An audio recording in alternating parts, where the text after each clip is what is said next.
नमस्कार विद्यार्थी मित्रांनो, मी प्राध्यापक डॉक्टर GM गायकवाड आपल्या समोर एक नवीन व्हिडिओ घेऊन आलेला आहे. नॅशनल एज्युकेशन पॉलिसी 2020 किंवा राष्ट्रीय शैक्षणिक धोरण 2020 मध्ये शालेय स्तराचा आकृतीबंध कसा आहे याविषयी आपण आज बोलणार आहोत. नॅशनल एज्युकेशन पॉलिसी 2020 मध्ये सध्या जो नवीन अंमलात आलेला आहे तो शालेय स्तरावरचा आकृतीबंध कसा आहे याविषयी माहिती घेताना आपल्याला आधी कोणता आकृतीबंध होता शालेय स्तरावर राबवण्यात येणारा याविषयी आपल्याला आधी पाहिलं पाहिजे. शालेय शिक्षणाच्या बाबतीमध्ये आपल्याला असं सांगता येईल की सध्या जो आकृतीबंध आहे तो आहे 10+2.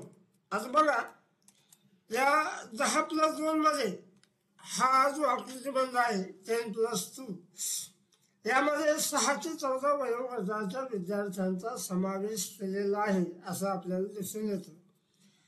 साधारणपणे हा जो आकृतीबंध आहे सध्याचा तो 1964-66च्या कोठारी आयोगाने सुचवलेला होता, पण 1986च्या धोरणामध्ये देखील तोच आकृतीबंध पुढे ठेवण्यात आला. 6 ते 14 वयोगटामध्ये जे विद्यार्थी असतात ते 10+2 या संरचनेमध्ये सध्या शिकत आहेत. पण नॅशनल एज्युकेशन पॉलिसीमध्ये हा जो वयोगट आहे हा वयोगट आता वयवर्ष 3 पासून 6 ते 14 वयोगटाच्या ऐवजी वयवर्ष 3 पासून तर 18 वर्षाच्या विद्यार्थ्यांना समाविष्ट करणारा हा आकृतीबंध आहे. याचं या 3 ते 18 वयोगटाच्या विद्यार्थ्यांना 5+3+4 अशा या स्तरामध्ये विभागलेला आहे. म्हणजे ही जी अध्यापन शास्त्राची किंवा अभ्यासक्रमाची पुनर्रचना या NEP 2020 मध्ये करण्यात आलेली आहे.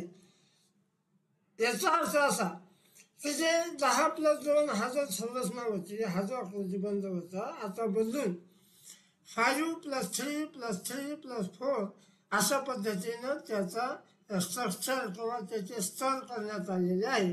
ही नवीन राष्ट्रीय शैक्षणिक धोरणामध्ये या अध्यापन शास्त्राची किंवा अभ्यासक्रमाची पुनर्रचना करण्यात आलेली आहे. त्याविषयी अधिक माहिती आणखी आपल्याला घेता येईल ती म्हणजे यापूर्वीची संरचना. ही आकृती दिसते बघा तुम्हाला. यामध्ये यापूर्वीची संरचना होती. पहिली 10 वर्ष म्हणजे पहिली ते 10वी आणि दुसरी 2 वर्ष 10+2 म्हणजे 10+2 मध्ये वयवर्ष 16 ते 18. यामध्ये देखील 16च्या वयवर्ष 6 पासून सुरुवात केली होती तर 18 वर्षाचा विद्यार्थी होईपर्यंत ह्या संरचनेमध्ये होतं. म्हणजे यापूर्वीची संरचनेमध्ये प्राथमिक जे स्तर आहे त्याच्यावर म्हणजे वयवर्ष 1 ते 6 या स्तराचा विचार करण्यात आलेला नव्हता. पण या नवीन धोरणामध्ये आता हे 4 स्तर केलेले आहेत. त्यामध्ये पायाभूत स्तर त्याला आपण प्रिपरेटरी, त्यानंतर पुढचा आहे तो म्हणजे पूर्वाध्ययन स्तर, त्यानंतरचा तिसरा स्तर जो आहे पूर्व माध्यमिक स्तर आणि नंतरचा आहे तो म्हणजे माध्यमिक स्तर.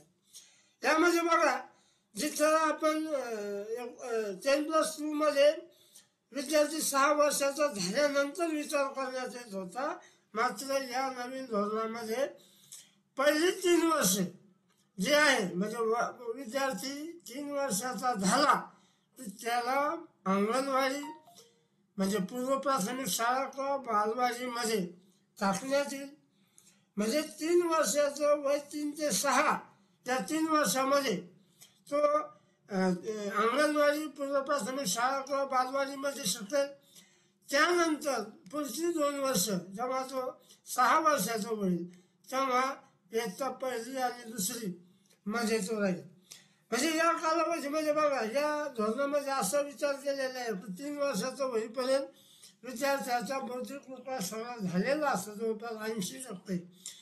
त्यामध्ये ज्यांना हसत खेळत शिक्षण घेतलं पाहिजे म्हणून या पहिल्या 5 वर्षामध्ये 5+3+3+4 हे जे आकृतीबंध आहे त्यामध्ये पहिली जी 5 वर्ष आहेत त्यामध्ये तो पहिली 3 वर्ष पायाभूत स्तर आणि नंतर पहिली दुसरी या दुसरी जो पहिल्या 5 वर्षामध्ये कंप्लीट करेल त्यानंतर पुढचा जो 3+3 म्हणतो आपण त्याला 5+3+3 यामध्ये पहिला म्हणजे दुसरा स्तर जो आहे तो म्हणजे पूर्वाध्ययन स्तर. त्यामध्ये 3 वर्षाचा कालावधी आहे, वय वर्ष 8 ते 11. त्यामध्ये जो 3री 4थी 5वी असा शिक्षण घेईल त्याला आपण पूर्वाध्ययन स्तर म्हणतो. त्यानंतर पुन्हा 3 वर्षाचा कालावधी आहे तो म्हणजे पूर्व माध्यमिक स्तर. त्यामध्ये इयत्ता 6वी 7वी 8वी या 3 वर्षाचं शिक्षण घेईल. म्हणजे वय वर्ष 11 ते 14 वयोगटाचे विद्यार्थी यामध्ये अंतर्भूत असतील पूर्व माध्यमिक गट. आणि त्यानंतरचा जो गट आहे तो म्हणजे 4 म्हणजे 5+3+3 आणि शेवटचं जे आहे +4 या 4 वर्षाच्या कालावधीमध्ये तो विद्यार्थी 9 ते 12 म्हणजे 9वी 10वी 11वी 12वी या स्तराचं तो शिक्षण घेईल. म्हणजे वय वर्ष 14 ते 18 अशा पद्धतीनं तो शिक्षण घेईल 9वी ते 12वी.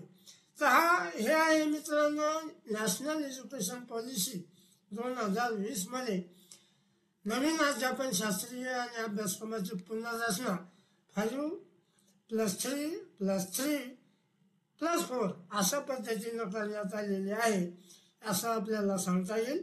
म्हणजे पूर्वीचा जो आकृतीबंध होता 10+2+3 म्हणजे 10+2 याचं बायफर्ग्युलेशन अत्यंत छान पद्धतीने 5+3+3+4 असं केलेलं आहे असं आपल्याला दिसून येईल. या ठिकाणी आपण आज मित्रांनो नवीन शैक्षणिक धोरण म्हणजे नॅशनल एज्युकेशन पॉलिसी 2020 मध्ये नवीन शालेय आकृतीबंध किंवा अभ्यासक्रमाची पुनर्रचना करण्यासाठी जो आकृतीबंध ठरवलेला आहे तो आहे 5+3+3+4 असं आहे असं आपल्याला सांगता येईल. आणि आता हे धोरण लागू केलं आहे आपण तर यानंतर आपला शालेय आकृतीबंध किंवा शालेय अभ्यासक्रमाची पुनर्रचना करताना जो आकृतीबंध आहे तो आता 5+3+3+4 असा राहील असं आपल्याला सांगता येईल. आपण हा व्हिडिओ पाहिला आवडला असेल तर माझ्या यूट्यूब चॅनलला सबस्क्राईब करा, हा व्हिडिओ इतरांना शेअर करा आणि पुन्हा एकदा मी नवीन व्हिडिओ घेऊन आपल्यासमोर हजर होईल. धन्यवाद.